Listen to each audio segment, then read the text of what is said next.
Sir Aguido, na ayun po, nasa na natin nahingan po kayo ng pahayag po. No? At detalye dito po sa sinasabi pong naantala or tila na delay raw po na pagtatayo ng hindi bababa po sa 16 na classroom.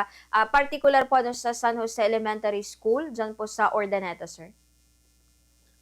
Mayroon pong pinapatay yung 16 na classroom sa San Jose Elementary School dito sa lungsod ng Ordaneta City. Naantala yung pagtatrabaho, pagpapatapos ng 16 na classrooms na ito sa maraming mga kadahilanan dahil ang initial completion date nito ay sana nung pang October 28, 2025. Since nagkaroon ng approval ng time extension nito ng 78 days, kaya ang magiging new completion date po nito ay sa January 23, 2026. Okay. So, meron po bang ito, Sir Aguido?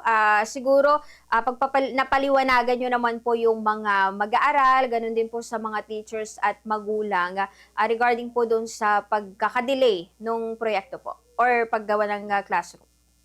Nagkaroon ng mga pagpupulong, dialogue po doon sa ating paralan na kung saan ang Alumni Association ng eskwelahan ay nakibahagi at nakaroon na rin ng pagpapaliwanag na hindi yung initial completion date ang magiging basihan kundi yung new completion date wherein there is an approval of the implementing agency which is the Department of Public Works and Highways Regional Office doon sa 78 days.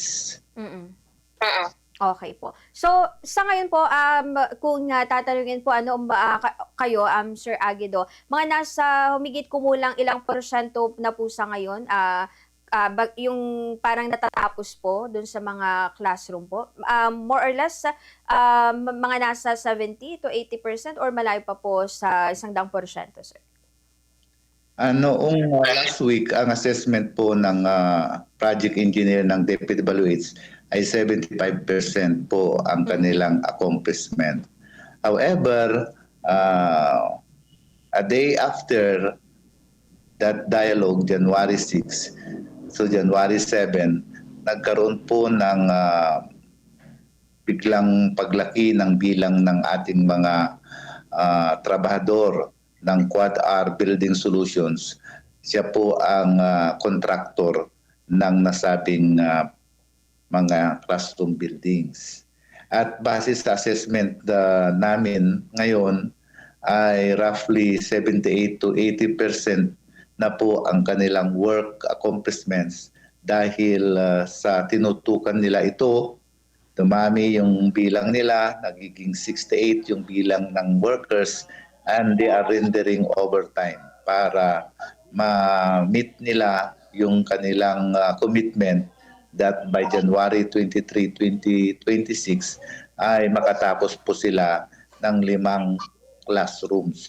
At itong classrooms na ito ay maaring terhan na ng mga bata na nakalagay sa makeshift under the social hall ng paaralan.